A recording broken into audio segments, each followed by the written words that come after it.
Hello, everybody. Welcome to Sportsbet TV. This is Paul Alster here with your racing selections. A couple of free selections for you ahead of Saturday, the 19th of October, which is Champions Day at Ascot. An absolutely outstanding day's racing is in prospect, and I hope you'll be taking an interest and having a bit of fun on the racing at Ascot.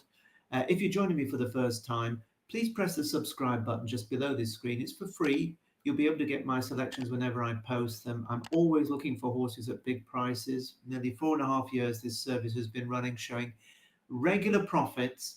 And I'm optimistic that I have a couple for you that are going to run well on testing ground on Saturday.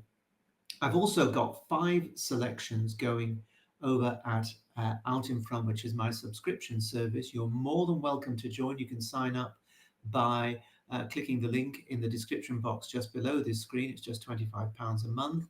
And also, if you decide you don't want to sign up for the full month, it's not quite as good value as the packages at £25, but for a fiver, you can sign up and just get the selections on any selected day. And tomorrow there are 5 of them going.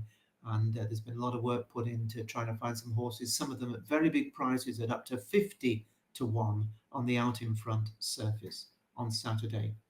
Well, last week here at Sportsbet, as you know, when you're backing them big, you're going to have plenty of ups and downs. It's not easy. Tritonic didn't run his race at Chepstow. It wasn't a surprise after the way he drifted in the betting. There was a bit of a stink there with the pre-race betting, seeing his odds double. But Bashful Boy ran with credit in the Cesarewitch, that very controversial Cesarewitch race. He stayed on to be 9th.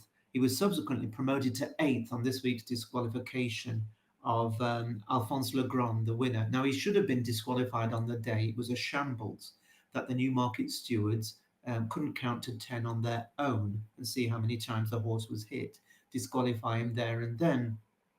And if you back Bashful Boy at the 50 to 1 I recommended last week with one of the, I think maybe 1 or 2 firms that paid 8 places, you're going to be very disappointed because you would have got the place odds at 50 to 1. But unfortunately, because it was referred to the stewards, it was only on Tuesday that Bashful Boy was promoted. So that's one of those things. It is a little bit frustrating, to say the very least, for those that would have had the opportunity to bet 8 places Bashful Boy last Saturday.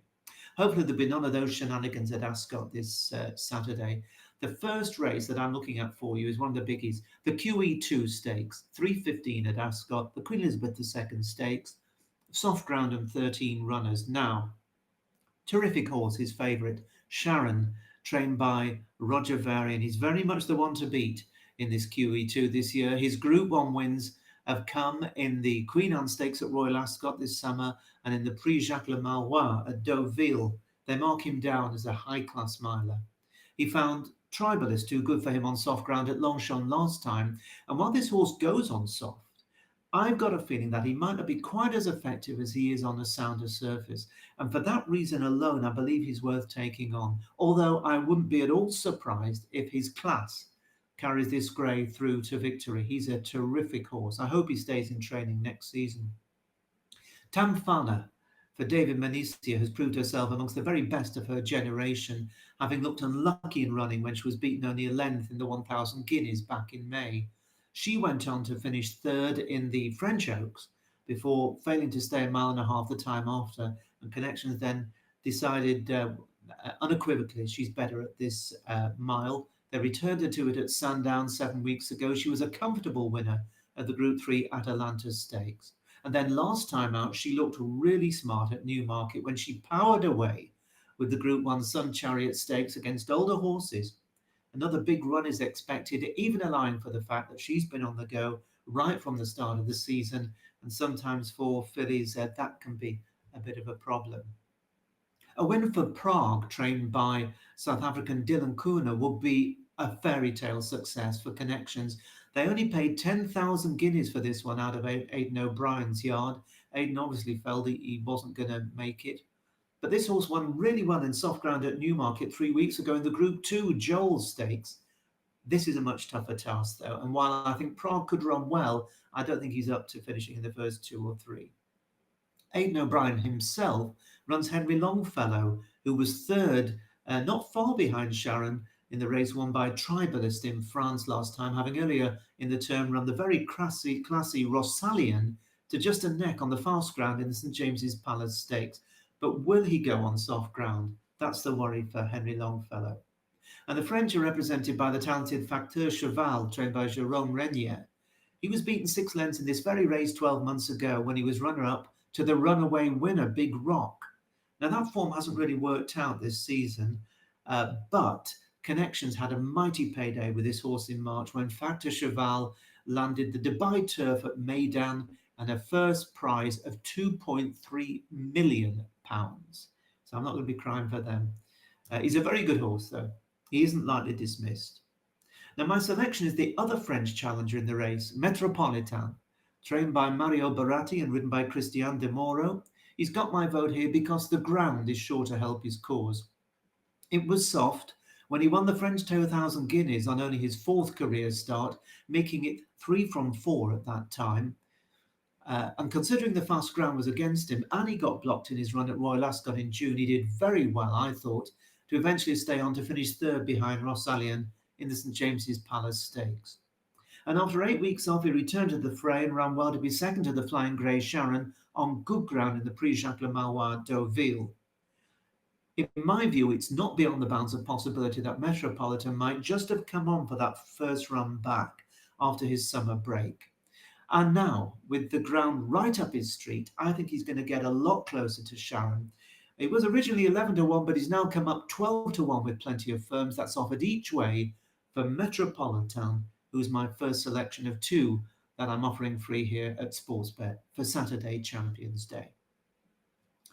And my second selection goes in the Balmoral Handicap, the final race of the day. It's a real cavalry charge, 20 runners on soft ground. Classy handicap to end what's going to be a great day's racing. They're betting around 6 to 1 the field. And the favourite is the Colbert-trained Thunder Run, who was very, very impressive when he won the Clipper Handicap on fast ground at York's Ebor meeting in August.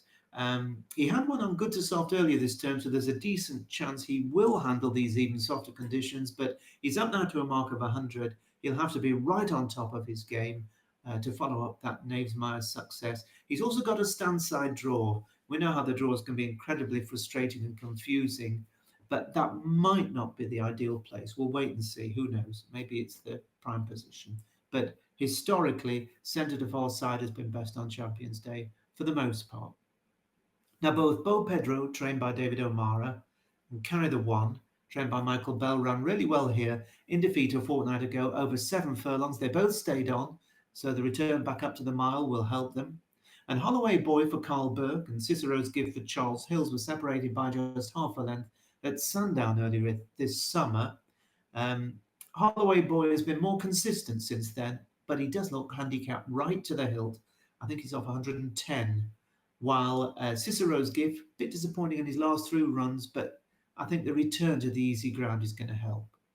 Now, the Cambridgeshire form is represented by the third place Toy Me Son, trained by David Menissier, while Days of Our Lives for Marco Botti, he'd previously beaten the subsequent Cambridgeshire winner Liberty Lane at Doncaster, so I think he must be thereabouts if he goes in the ground. One who will love the ground is the Irish challenger State Actor, trained by Bill Farrell, an unfashionable yard, but he won his maiden on heavy going earlier in the season, and he only just missed out in the Irish Cambridgeshire last time out when he was caught in the final stride. Now, onto my selection. Well, in a very open contest, I'm going to be backing 2 in the race, one of which you'll be able to find if you take a look at Out in Front. But I'm expecting the Lincoln Handicap winner, Mr. Professor, trained by Brazilian Rafael Freire and ridden by David Egan. He's going to give a really good account, I think, as long as the ground doesn't dry out.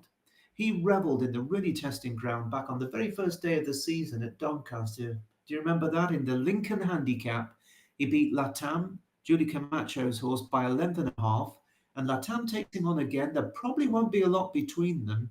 I did give Latam quite a lot of consideration because he has a £5 pull, but I think Mr. Professor can just come out on top in that particular private battle.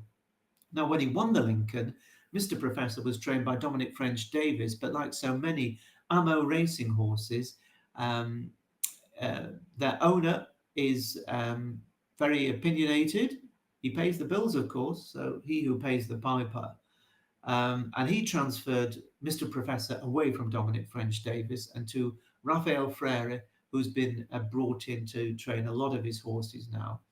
Um, he failed to make a show in 2 runs subsequent to his Lincoln victory, but the ground was too quick for him. Freire has been sensible. He's waited patiently for the ground to ease, and I'm hoping that, along with my other selection recommended and out in front, Mr. Professor will run really big here. He was 16 to 1, but that's been taken.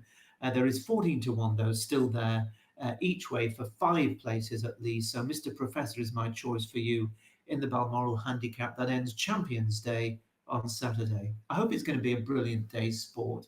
It's a great meeting. They'll be wrapping up the Jockeys' Championships, of course.